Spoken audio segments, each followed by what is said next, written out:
Drake just dropped 3 albums in one night, and the internet is over. It's midnight in Toronto.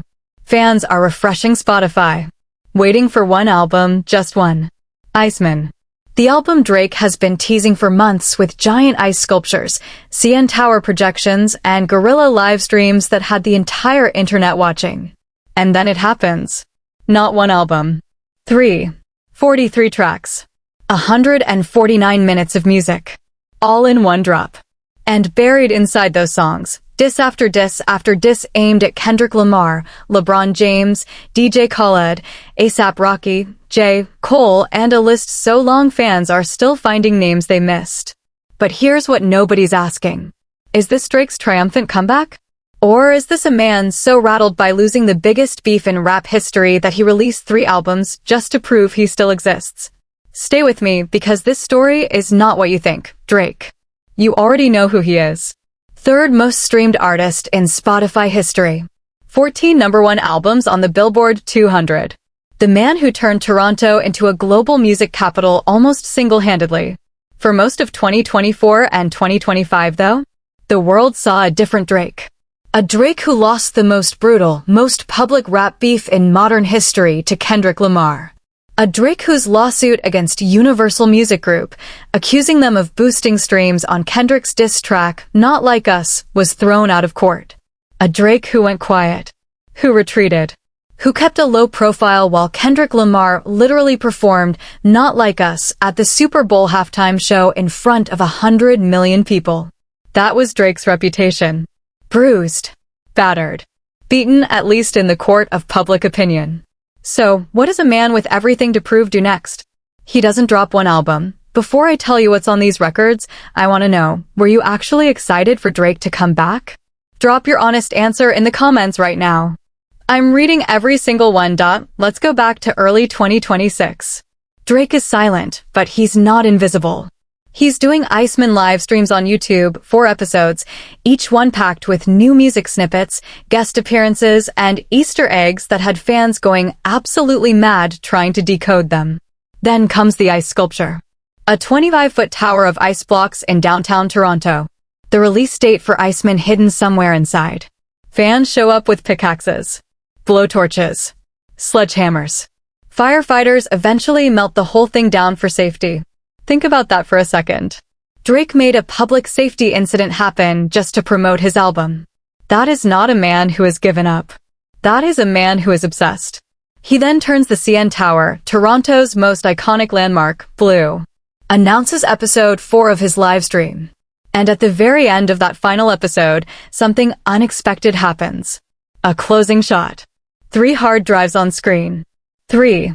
And then, silence. Nobody knew what that meant. Until midnight, May 15th, midnight. Spotify crashes. Apple Music crashes.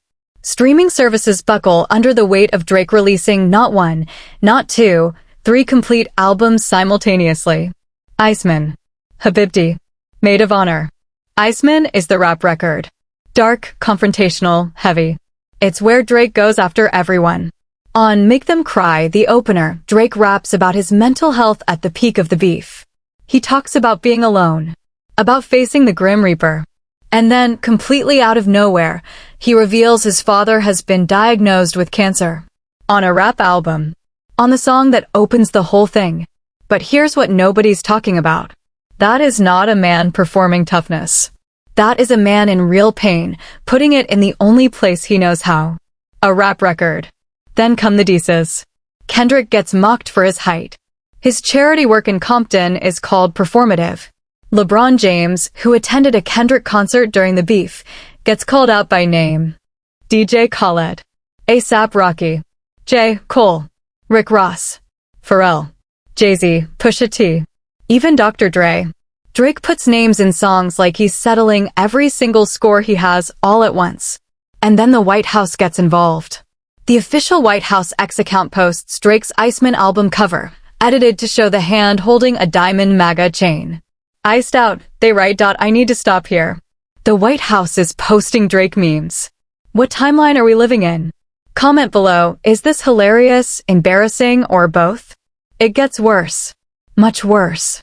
Because while half of social media is laughing at the meme, Drake fans are reading the lyrics more carefully. And what they're finding is raising serious questions about whether this album is actually a comeback or a cry for help. One half of Twitter, sorry, X says Drake is back. The streaming numbers are insane. The rap is hungry. 43 tracks with features from 21 Savage, Central C, Future, Sexy Red. This is not a man phoning it in. The other half? They're calling it stream trolling. Quantity over quality. A desperate move to dominate the charts through volume rather than excellence. Drake fan Nathan Gibson told BBC Newsbeat he's not overly impressed. Quote, quantity doesn't match quality. Drake's kind of past the point in his career where he needs to prove anything. His reputation definitely took a hit. Music journalist Mary Mandefield had a more measured take. She called Drake a smart businessman who would have been making a massive miss if he hadn't addressed the Kendrick beef at all. She even suggested, and this is important, that both artists benefited from the feud. Externally, it looks like beef, but on the whole, it helps both artists out. Rhetorical question, if the beef was good for both of them, was it ever really beef? So, what does this actually mean for Drake's career? Honestly, it depends entirely on what happens in the next 2 weeks. If the streaming numbers hold, and they will, because this is Drake, the narrative shifts. Suddenly, this isn't a desperate comeback. This is a chess move. 3 albums. 3 genres. 3 fan bases targeted at the same time. Genius-level marketing dressed up as music. But if the critical reviews are brutal, and early signals suggest they will be, then the quantity over quality story sticks. And that story is more damaging to Drake's legacy than losing the beef ever was. What I think this really is? A man who has never learned how to lose gracefully. Who cannot exist without being the biggest name in the room. The cancer diagnosis moment on Make Them Cry is the most human thing Drake has ever put on record, and it's surrounded by petty disses. That contrast tells you everything about where he is right now. Real talk. Do you think Drake actually won the comeback, or did the 3-album move backfire? Vote in the comments. I'm making a follow-up video based on your answers. Industry insiders suggest Drake's label, Universal Music Group, was not informed of the triple drop until days before, which, if true, would explain the complete lack of coordinated press rollout. This is unverified. But it would explain a lot. Next week, we're going deep on the one diss in these albums that nobody is talking about, the DJ Khaled bars. Because what Drake said about Palestine and music industry silence, that is a conversation that goes way beyond rap beef, and I have thoughts. If you want to be there when that goes up, subscribe now. Not because I'm asking, because you won't find that conversation anywhere else. Pin your take in the comments.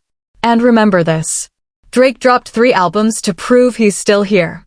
The fact that he needed to say it says everything.